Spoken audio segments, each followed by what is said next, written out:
I have struggled with my mental health since the age of 11 years old, but I first noticed how bad my mental health was at the age of 21 when I had a 2-year-old son. My house was falling down on me. My support system were not physically there. Because naturally when something life-changing happens, you talk about it, whether it's good emotions or bad emotions, but I just didn't speak about it with anybody. I definitely knew that if I don't speak about it soon, I'm gonna burst and I'm gonna pop.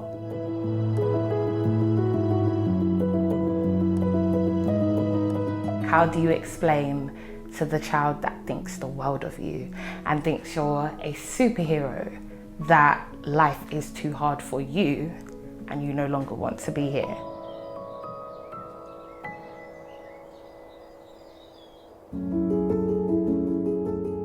My name is Jade and I gave birth to my first son at the age of 15 and my second son at the age of 19. It was mixed emotions. I guess firstly because I knew I was really young. So it was almost like, how on earth am I going to be able to have a baby? How on earth am I going to be able to tell my parents and how my friends are going to react? But then there was also a part of me that was, I've always been quite courageous as a child and bold as a child. So there was no second thoughts. It was almost like I'm going to have the baby regardless of what anybody has to say. My name is Raiye Fraser, and when I became pregnant for the first time, I was 18 years old. I think it's quite strange because at 18 years old, you'd find it quite strange that an 18-year-old would be so excited. But I was extremely happy.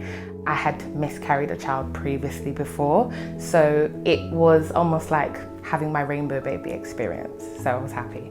I think the most important, or the one that was like at the forefront of my mind, is how am I going to tell my parents? At that time, I had very high expectations and I was ready for the journey.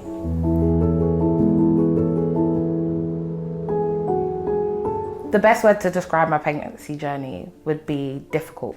It was definitely difficult. I remember when I told my teachers at school, they were quite supportive, but I think I already knew that everything was going to change. The way that I sat my GCSEs, because I was in year 10 going into year 11 at the time. Thinking about my family home, I knew I was living with my grandma at the time, that she would probably kick me out, and she actually did kick me out. Aside from all the happy emotions, then the reality sets in of how am I financially going to provide for this child, and just so many other social aspects. But he wasn't what I found difficult. It was more the environmental factors.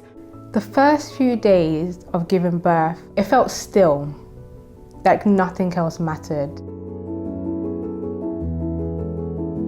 I think young mums face a lot of social stigma, a lot of judgment, and so I think motherhood being difficult just in general is amplified. I don't really like the word young. I just like parent.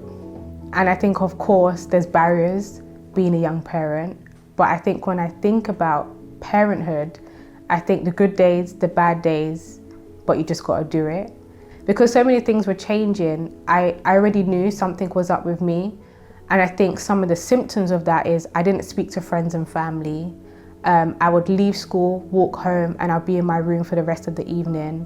And I think I knew quite early on something was up, but I just didn't have the ability to identify it with, it's my mental health. I just thought, you're a young mom, in quote, have the baby and get on with it. And it's almost like you're not deserving to talk about what you're experiencing. Just listen to what everybody else is telling you to do. I want to word this properly. So, with my first experience of suicide, I had written a letter basically just explaining to my son why mummy is no longer going to be here, that I loved him very much, but I couldn't bring myself to actually give him that letter. There's been many occasions, even up to now, where I just think I cannot do this anymore. Like, I do not have the strength, I do not have the ability. This is too hard. I don't know if it's because I'm mum or because I'm Jade. It's almost like I have to be the strong one. I can't be the weak one.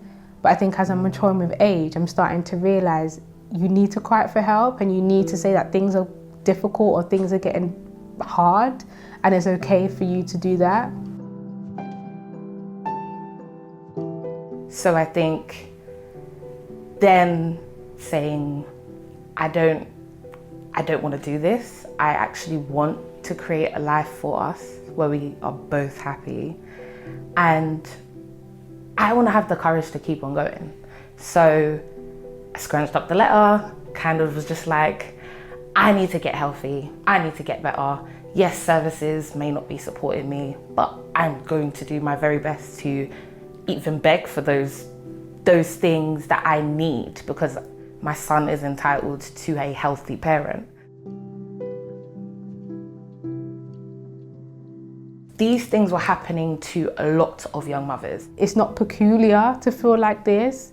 And of course, you might be in a housing crisis, or you might be going through financial barriers, or something is going on with your partner, or you're a single parent, or whatever the issue may be to you.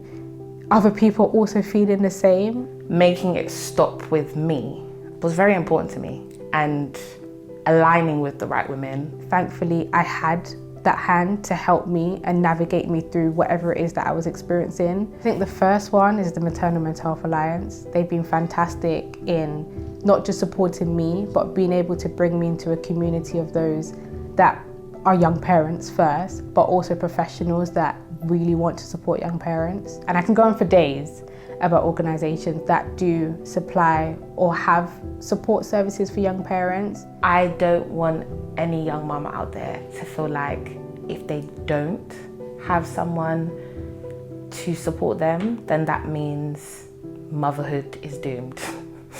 I want them to understand that I was able to do it with no parents, with being homeless at 17. I was able to do it against all odds. So it does mean that they can do it too. But highlight the fact that what's most important is that change needs to happen. The word that comes to mind when I think about my recovery journey would be intentional. So just daily making choices that supported the woman that I wanted to be, not the woman who I was on that day. Intentionally deciding that I'm going to have breakfast this morning. And I just made those small choices that now have blossomed into a completely different woman. Or one thing that I would like to say to a young parent that's experiencing poor mental health is, so did I.